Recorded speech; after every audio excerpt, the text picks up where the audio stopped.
मोहसिन दावड़ साहब।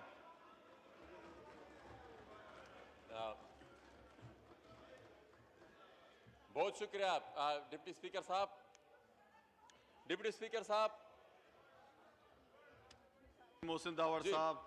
जी deputy speaker साहब, मैं मुख्तसरन बात करूंगा। ये अफगानिस्तान पीस टॉक्स के बारे में यहाँ पर हम पहले भी कई दफ़ा इस पर बहस कर चुके हैं। आज इस बहस में भी बार बार उसका जिक्र हुआ और हम इस हाउस में कई दफ़ा सवालात भी उठा चुके हैं कि अफगानिस्तान से मुतालिक जो पीस टॉक्स हो रहे हैं, मैं तो पर्सनली उसको यूएस विथड्रॉल टॉक्स कहता हूं कि उसमें अफगानिस्तान की पीस से मुतालिक कुछ था नहीं, लेकिन उस यूएस विथड्रॉल टॉक्स में भी पाकिस्तान का एक बहुत बड़ा किरदार था। दोहा में जो मुज़ाकरात हो रहे थे और उसके अलावा यहाँ पर जो खुसूसी नुमाइंदा थे, स्पीकर साहब प्लीज, जो यूएस स्पेशल रिप्रेजेंटेटिव थे, वो जब पाकिस्तान आते थे तो सीधे जीएचक्यू जाते थे, हमारे चीफ ऑफ आर्मी स्टाफ साहब से मिलते थे और ये एक दफा नहीं कई दफा हुआ है। और हम बार बार ये सवाल उठाते थे कि खुदारा हमें भी थोड़ा बताया जाए कि क्या हो रहा है और पाकिस्तान इसमें क्या अपना रोल अदा कर रहा है। एक चीज। दूसरी चीज, पार्लियामेंट को मुकम्मल तौर पर इग्नोर किया गया इस पूरे प्रोसेस में। आज हम शायद वजीर खारजा साहब से कुछ सुन सके कि इसमें हमारा क्या किरदार था और आगे हम क्या किरदार अदा करने जा रहे हैं। दूसरी चीज, एक चीज पर हमें बहुत ज्यादा क्लियर होना चाहिए जनाब स्पीकर, दहशतगर्दी अगर खत्म होगी तो पूरे रीजन में खत्म होगी। यह नहीं हो सकता कि अफगानिस्तान में दहशतगर्दी जारी हो और पाकिस्तान में अमन हो, और यहां पर दहशतगर्दी जारी हो और वहां पर अमन हो। अमन अगर आएगा तो पूरे रीजन में एक साथ आएगा, दहशतगर्दी अगर खत्म होगी तो एक साथ ही होगी। और एक और चीज मैं बताता चलूं कि जब तक यहां पर ये जितने भी अगर इस गुड और बैड तालिबान के चक्कर में अब हम अभी भी पड़ रहे हैं और ये 70,000 जाने गिनवाने के बाद भी अगर हमने कुछ नहीं सीखा, तो फिर मेरे ख्याल में जनाब स्पीकर ये बात और भी ज्यादा सबूत के साथ साबित हो जाती है कि यह हम करना ही नहीं चाहते। ये दहशतगर्दी हम शायद इसको इसी तरह रखना चाहते हैं और हमें इसके खत्म करने का इसका इरादा ही नहीं है, क्योंकि जितने भी मिलिटेंट ग्रुप्स है ये एमर्ज ही तहरीक तालिबान अफगानिस्तान से हुए हैं, और जब तक वो रहेगा ये छोटे मोटे सारे ग्रुप्स हैं, इसका खात्मा नहीं हो सकता।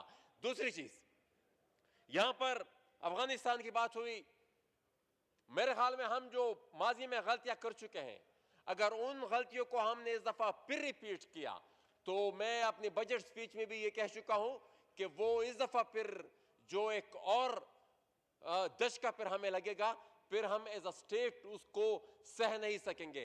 अफगानिस्तान में हमने सिर्फ अफगानिस्तान के अवाम की एक इलेक्टेड हुकूमत को सपोर्ट करना है और उसी को एक्सेप्ट करना है। उसके अलावा अगर कोई जबरदस्ती टेक ओवर करता है कल को, तो फिर यहां पर भी टीटीपी टेक ओवर कर सकता है, फिर तो वो भी दुनिया को कहेंगे फिर हमें भी एक्सेप्ट कर दें। तो आजकल के इस मौजूदा हालात में मेरे ख्याल में इसमें हमें बहुत ज्यादा क्लियर होना चाहिए कि हम पाकिस्तान एज अ स्टेट सिर्फ अफगानिस्तान में एक इलेक्टेड हुकूमत को सपोर्ट करेंगे।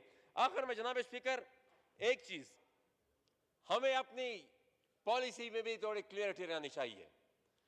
यहां पर ऑलरेडी मुझसे पहले भी हमारी एक मेंबर ने इसका जिक्र किया कि क्लैरिटी होनी चाहिए। ओसामा बिन लादेन के बारे में अभी भी कंफ्यूजन है कि वो शहीद है या वो कोई और चीज है। मेरे ख्याल में जो हमारे बच्चों को मारता है, जिसने हमारे सियासी कायदीन को मारा हो, जिसने हमारे कबायली मशरान को मारा हो, हम उसको शहीद नहीं कह सकते, वो दहशतगर्द था। और इसके बारे में मेरे ख्याल में अभी तक, अच्छा अगर वो दहशतगर्द नहीं था तो इस पर भी बात कर लेते हैं। एक दहशतगर्दी का वाकया हुआ, अमेरिकन आए यहां पर एबटाबाद में, उसको मार दिया, तो फिर हम एज अ स्टेट ये कह सकते हैं शायद, फिर ये तो कहें कि मिसाल वो जो लोग आए थे उसको मारने पर वो दहशतगर्द थे।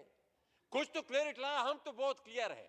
पर्सनली मेरी अपनी और शायद जहां पर इस हाउस में रहने वाले बहुत से लोगों की इसमें काफी क्लियरिटी हो, लेकिन हुकूमत के पार्ट से इसमें क्लियरिटी आनी चाहिए, क्योंकि प्राइम मिनिस्टर साहब ने भी एक बात की वजीर खारजा साहब ने भी एक बात की, और मैंने खुद नहीं देखा लेकिन मेरे इल्म में लाया गया है कि हमारे साबिक वजीर आजम साहब ने भी उसी तरह की स्टेटमेंट दी है, और उस पर क्लियरिटी देने से उन्होंने गुरेज किया है। तो इसका तो ये मतलब है कि मिसाल सालों साल से हमारी पॉलिसी ही यही रही है।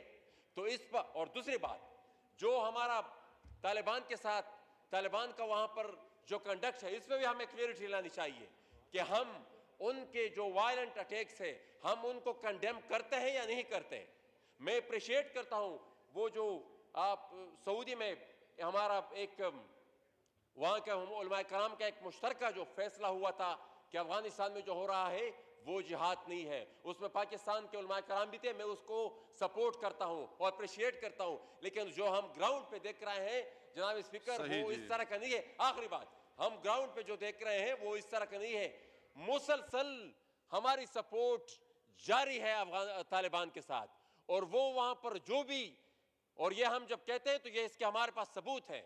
लेकिन ये खेल अगर हम इसी तरह खेलते रहेंगे तो वो जो यहां पर जिक्र हुआ कि रशिया के दौर में जो हुआ, जब वहां से वो विड्रॉ कर रहा था, तो उस वक्त भी खान अब्दुल वली खान साहब के स्टेटमेंट्स रिकॉर्ड पर मौजूद हैं कि जो खेल हम अफगानिस्तान में खेल रहे हैं ये आग सरहद पार करके हमारे पास भी आ जाएगी एक दिन। और फिर हमने देखा कि वो आग फिर यहां पर आई, उस पूरे मुल्क को उसने फिर अपने लपेट में लिया, और 70,000 के करीब हमने जाने गिनवाई। हम बदकिस्मती से ठीक है, ऑफिशियल स्टेटमेंट्स वो जो खान साहब की कल वो इंटरव्यू था न्यूयॉर्क टाइम्स के बारे में, ऑफिशियल स्टेटमेंट हमारे बिल्कुल ठीक ठाक है।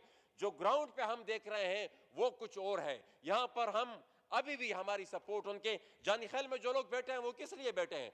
वो इसलिए कि जानी खेल की अपनी एक स्ट्रेटेजिक पोजीशन है, वो वहां से अफगानिस्तान को भी वो नॉर्थ साउथ वजीरिस्तान बनू पूरी इस रीजन का एक स्ट्रेटेजिक बेस है। वो वहां पर लोग एहतजाज कर रहे हैं कि भाई तालिबान के खिलाफ आप ऑपरेशन क्यों नहीं, आप उनके खिलाफ कार्रवाई क्यों नहीं करते?